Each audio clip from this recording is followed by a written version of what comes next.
मी जर बघितलं तर लोक स्वतःहून या ठिकाणी आज आमच्याबरोबर सामील झालेले आहेत. आपण ज्या प्रभागात कृष्णानगरमध्ये आहोत या वसाहतीत खालपर्यंत गाडी पण येत नाही, म्हणजे गाडी रस्त्यावर लावायला लागते आणि चालत खालती यायला लागते. ही दुर्दशा या कृष्णानगरची आहे. आज या कृष्णानगरमध्ये पाणीची कमतरता आहे. संडास बांधून 5 वर्ष तयार होते पण त्याचं उद्घाटन केलं नव्हतं. जेव्हा आमच्या उमेदवारांनी त्यांना सांगितलं की जर तुम्ही हे चालू केलं नाही तर आम्ही रस्त्यावर उतरू, तेव्हा ह्याचं उद्घाटन 4-5 वर्षानंतर झालं. आज या ठिकाणी त्यांनी क्लस्टर अनाऊन्स केलेला आहे आणि क्लस्टर तुम्ही बघताय की पुऱ्या ठाणे शहरात क्लस्टर कुठेही लागू झाल्यावर अजूनपर्यंत एकही घर मिळालेलं नाही. म्हणजे इथपासून अगदी पुढपर्यंत हे लोक फक्त आणि फक्त एका बिल्डरची दलाली करतायत आणि त्याला ह्या इथल्या लोकांचा विरोध आहे. आज आम्ही इथे आमचे 4ही उमेदवार घेऊन आलेलो आहोत. तरुण उमेदवार पण खऱ्या अर्थाने सोशल सर्व्हिस केलेले उमेदवार आहेत. स्वतःच्या पक्षामध्ये जोरदार काम करून आज उमेदवारी मिळवलेले उमेदवार आहेत. कुठेही घराणेशाही एकावर मध्येही आरोप होऊ शकत नाही आणि असे चांगले 4 उमेदवार घेऊन आम्ही या प्रभाग क्रमांक 4 मध्ये आलेलो आहोत.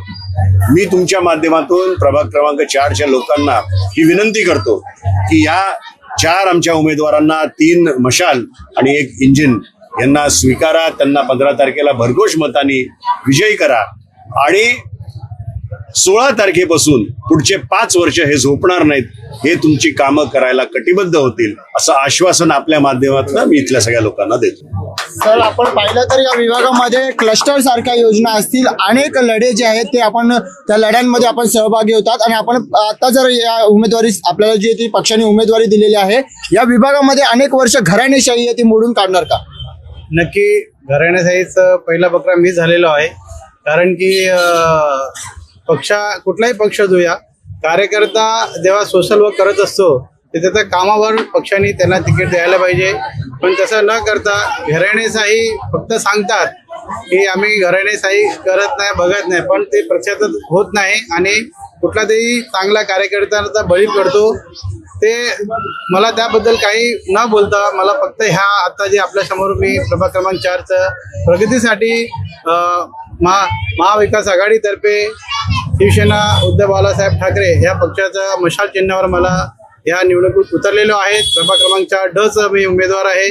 मी कृष्णानगर आणि प्रभाग क्रमांक 4 त्या सर्व जनतांना आवाहन करेन की आपण आमचा बॅकग्राऊंड बघा. आम्ही जे गेल्या 15 वर्षापासून समाजकार्य करत आलो ते बघूनच आपण आम्हाला संधी द्या.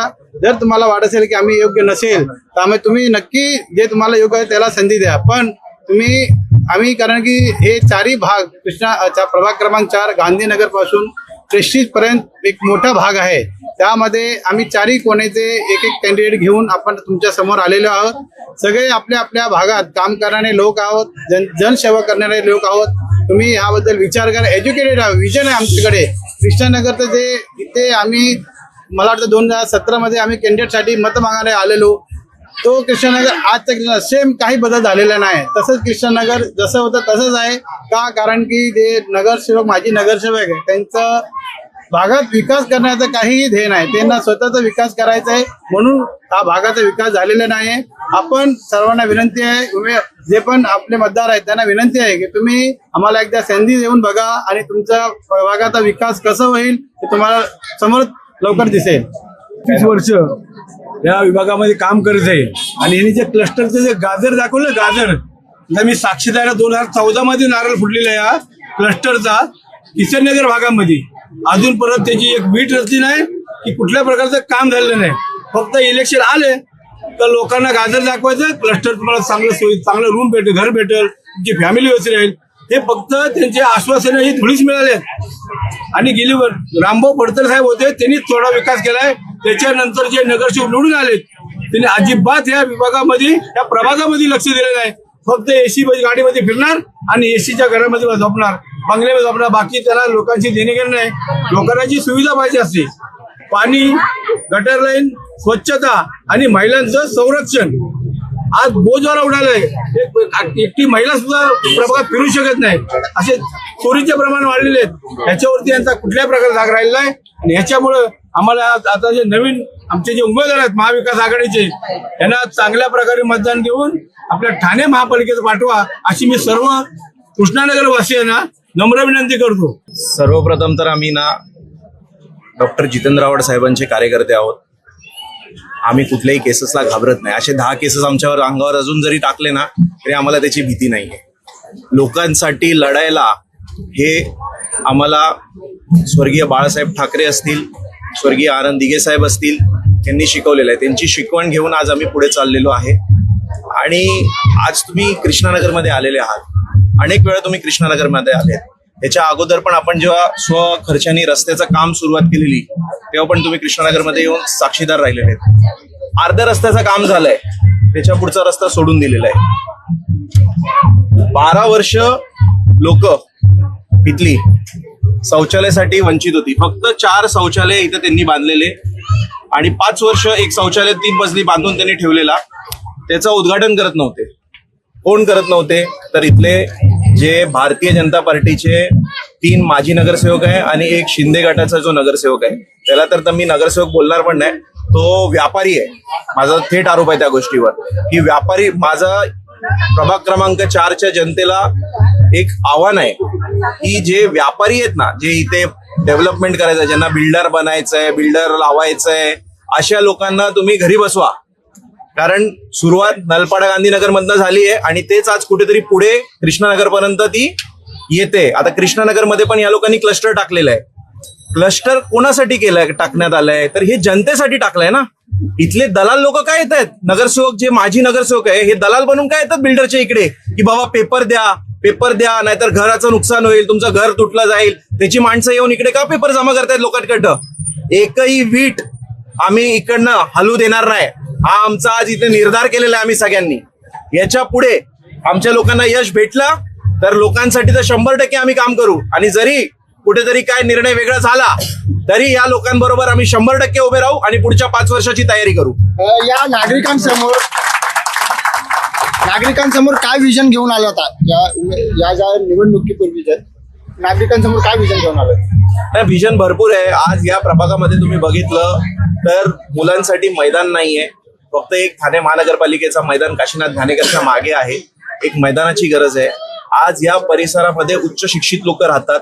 आज एखादी लायब्ररी जर महापालिकेच्या माध्यमातून इकडे झाली तर त्याचा फायदा बरेच लोकांना होणार. आज तरुणांसाठी जिम नाहीये, जिमची गरज आहे. फक्त एक जिम आहे ती धर्मवीर नगर मध्ये, पण बाकी हा परिसर 52,000 मतदारांचा हा प्रभाग आहे. तर ते जिमचं विजन असेल. असे अनेक कार्य आम्हाला भविष्यात करायचे. आज बहुतेक लोक हे पाण्यासाठी ठाणे महानगरपालिकेकडनं नियोजन नाही आहे. हाय रायझर्सची जी लोक आहे ही टोटली टँकर्सवर डिपेंडेंट आहे. तर अशा लोकांसाठी ठाणे महानगरपालिकेमध्ये आमची जर लोक निवडून आली तर आम्ही 100% आवाज उचलू आणि ठाणे महानगरपालिकेकडनं ठाण्याच्या लोकांसाठी एक वेगळं धरणाची आम्ही मागणी करू. नमस्कार, माझं नाव प्रतीक्षा हरेश्वर डाकी आहे आणि मला खूप खूप जास्त पहिली गोष्ट तर प्रेम आणि यांचा आशीर्वाद बघून एवढी खुशी होते का मी तुम्हाला सांगू नाही शकत. आणि पक्षाने ही जिम्मेदारी माझ्यावरती दिली, म्हणजे पक्षाने माझं बघितलं असेल मी काय करू शकते आणि काय नाही. तर मला असं वाटते की नगरसेवक फक्त बिझनेस करायला नसतो, पण आपल्या नगराची सेवा करायला असतो, आपल्या लोकांची सेवा करायला असतो. जे मला ती जिम्मेदारी काढायची आहे कारण की मला तुमच्या सर्वांचा चेहरा बनायचा आहे आणि ही रिस्पॉन्सिबिलिटी आमच्या पॅनलला घ्यायची आहे. आणि मला खूप बरं वाटतो की मला पॅनल पण असे भेटलेत सर्व विदाउट पॉवर समाजसेवा करत आलेत अजूनपर्यंत. नंतर हे करतील, काही डिसिजन येऊ द्या, पण अगर डिसिजन आला आमच्या फेवर मध्ये तर आम्ही अजून हक्काने मोठ्या स्तरावरती हे सर्व जे पण प्रॉब्लेम्स येत आहेत ते आम्ही काढू शकतो. नागरिकांनी जर संधी दिली तर सर्वात प्रथम कोणतं काम करणार? सर्वात प्रथम हे जे आता चालू आहे आपल्या लोकांसोबत का हे लोक क्लस्टर करतायत, स्वतःच्याच लोकांना स्वतःच्याच जमिनीवरून हलवतायत, हे तर बिलकुल होऊन नाही देणार. त्याच्यानंतर आपले अजून अनेक विषय आहे. रस्ते झाले, शौचालय नाही आहेत, कचऱ्याचा एवढा इश्यू आहे, महिलांसाठी सेफ्टी सिक्युरिटीचा बघू. हे सर्व जे बेसिक गोष्ट आहे ते तर पहिला पूर्ण केली जाईल. नमस्कार, माझं नाव नुपूर उमेश अगरवाल आहे. मी एक शिक्षिका आहे आणि मी पहिल्यांदा महानगरपालिका निवडणुकीत उभी आहे. महानगरपालिका निवडणुकीत उमेदवार म्हणून माझं प्रमुख उद्देश हेच असतील की माझ्या प्रभागाचा संपूर्ण विकास व्हावा, नागरिकांना स्वच्छ पाणी, चांगले रस्ते, योग्य ड्रेनेज व्यवस्था, स्वच्छता, आरोग्य व शिक्षणाच्या सर्व सोयी मिळाव्यात यासाठी मी कटिबद्ध आहे आणि लोकांच्या समस्या हे प्रामाणिकपणे ऐकून ते वेळेत सोडवणं हाच माझा खरा हेतू आहे. धन्यवाद. बॅनर बघू शकता. निवडणुकीचा टाइम आहे.